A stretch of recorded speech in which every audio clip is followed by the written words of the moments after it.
Dr. Justin coming at you with the Minisode version of A Doctor's Perspective, episode 40. Boy, we're moving right along. If you're curious, not every episode of every podcast I listen to, I'm going to summarize. Like I've listened to a few and I was like, man, I don't have much to say about this. Or I thought about like one series I listened to, they're only like 10 minutes a piece. I was like, well, I guess I could listen to 4 or 5 of them and then make one episode out of that. I just haven't done it. Like always, if you have an episode of a show that you like, let me know. I've had a few people reply, hey man, you should really check out this podcast. Like someone recommended the Choose Financial Independence. So I downloaded 6 episodes and you'll probably hear a little bit of some of those, at some point. I'm a fan of being frugal, paying off debt, living within your means. Obviously, I'm a geo arbitrage type of person.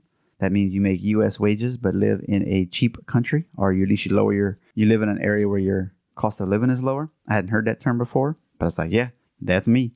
It's great. Who cares if you make $200,000 if you only save 1% of it? Okay, but today's episode, if you have any thoughts on that, send me a direct message. You can get my email, justin@adoctorsperspective.net.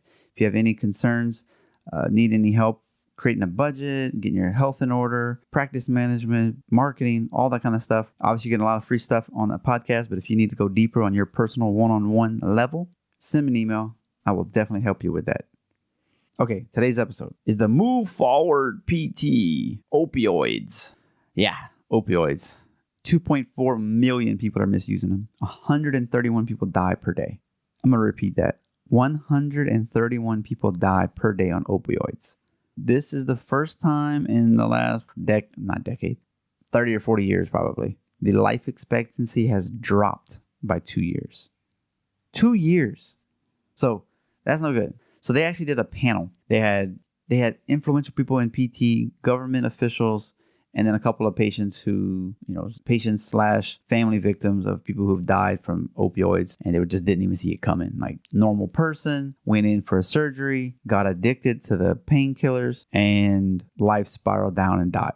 Now, I don't know if I just hadn't read the research or what it is, but it's interesting. Like for some of these people, it's not like they were drug abusers to begin with or alcoholics or whatever, but somehow they get on this drug, and I don't know if it just eased the pain of life that they weren't talking about, or if it's just really was just this chemical thing that happened in their brain and just like, whoa, this is a great feeling, or like, no, it doesn't feel great, but then it messed with me so much, like I can't get off of it. Like now the pain increases, like the withdrawal thing. But anyway, they said the pain that these people are going through is real. The pain is real, which is why they're on it. And it's hard to get off of it because they still have pain, I said like the withdrawal symptoms. So one of the things that patients kind of complain about is they didn't know the procedure for post-surgery care. They didn't know what to expect from the surgery, like as far as pain goes and pain management. You've got 5 or 6 different doctors running in and out of there. Whose responsibility was it to talk about that? And they're saying that's what's missing because they don't know. Should I only take this for like 2 or 3 days? Should I expect 6 weeks of pain? What about physical therapy? I got my knee replaced. Should I take this for the pain of like rehab? Should I just take an NSAID? Should I just grit and bear it during the process? So if you don't know, you could possibly extend the usage more than expected for yourself and for the doctors. So whose responsibility is it to talk about this? We need to figure that out. And luckily they do. They have a guide for non-opioid options, and it's taught in most settings these days.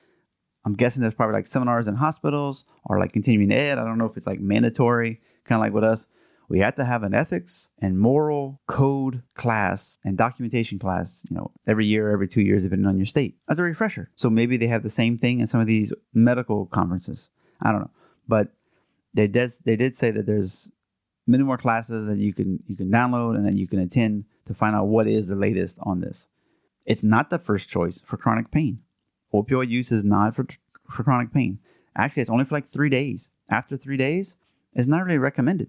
There's actually blood tests now to show abuse. And you should also pair non-opioid options like exercise, massage, chiropractic, yoga, acupuncture, and physical therapy. Now, did they mention chiropractic on a PT episode? No, but we all know that's the case. If you want to bring more legislative action, talk to your local representative so that they know the devastation. They get enough reports of like, wow, this is horrible. I can't believe this is occurring in my little small town of 5,000 people. I thought that was a big city issue. They talk about it. They talk about it to their friends, politicians, and it'll work its way up all the way to Congress. Or you can just talk to those representatives too who make the real deal. But it may have to happen on a state level first. Now, some of the people they had on were like addiction counselors and recovery settings and things. They would have group settings. They would spend an hour with a physical therapist, an hour with a pain psychologist, an hour dealing with anxiety and sleep issues, an hour with occupational therapy, and an hour with relaxation training. Now, all of those things together really help combat the issues that they have. Because it's not just about the opioids, it's all the other stuff in life that they're having to deal with. Like they have pain. They have chronic pain. They could have had pain for 10 years because of my back injury. Nothing's working. I can't cut my grass. I can't stand. I can't sit. I can't sleep. I can't make love. If I sneeze, if I bend over. So their activity days of living are always dictated by their back pain. And it's debilitating and it's frustrating and they don't know what to do. And so all of those things, like I said, PT, psychology, sleep and anxiety, occupational therapy, and relaxation. They teach them those things. Lots and lots of self-care. So as a PT chiropractor, what can we think of? You got to teach them not to overdo it and to do the proper mechanics of motion. So it may take some training. Finding out what is it that you do all day. What's your job? Okay, you don't have a job. What's your life at home like? So finding out what they do and say, okay, this is how you do these motions better. And then letting them know, like, look, you might have 3 hours of housework to do today, but can you spread that out over 2 or 3 days? Is it that important to get it done in one day? Like you might want to do it in one day, but can you spread it out? That way you're not overdoing it. That makes sense? You got a car full of groceries? Just take one bag at a time. You got to do a couple of extra trips. That's better than having 50 pounds of groceries and knowing that you're going to hurt your back. So a lot of it is a mental preparation and counseling to really help get off the opioid crisis. A lot of the pain docs, people come in, us too. When you wake up, do you have pain? What's your pain scale? 0 to 10. All right. First thing in the morning, after you get off work, in the middle of the day, before you go to bed, at night. Instead of asking questions like that all the time, a better way could be when you wake up, what do you do? When you're at lunch, what do you do? When you're at work, what do you do? Before you go to bed, what's your routine? So that you can start to isolate. Like I did it the other day. Patient had, 2 actually 4 millimeter and a 6 millimeter disc bulges, a little bit of numbness bilateral, and he was getting better. 5 visits into it. On the 6th visit, he was kind of lingering. So I was like, okay, let's break it down. What do you do? I don't have a job. He's like young. He's 20. I was like, all right, do you sit around and play video games all day? No. Turns out he's sleeping. He sleeps on his side. He was a very thin person.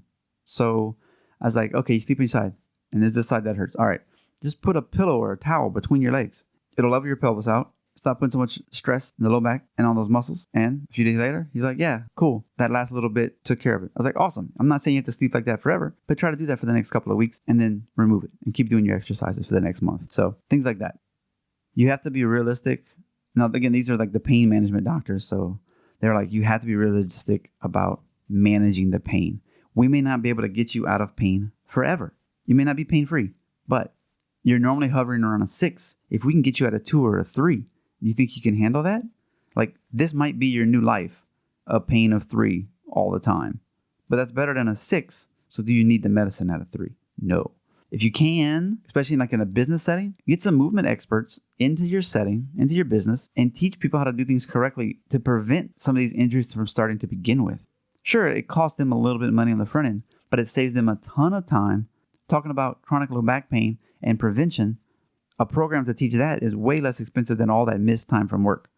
Now, at the end, they did say, look, some of these programs, it's not a week or 2 weeks. These are like 30-day in a row commitments. It's not a quick fix. You got to come for 30 days. And you might be seeing multiple doctors, like that place earlier with 4 different things. That's 4 copays. So that can get expensive.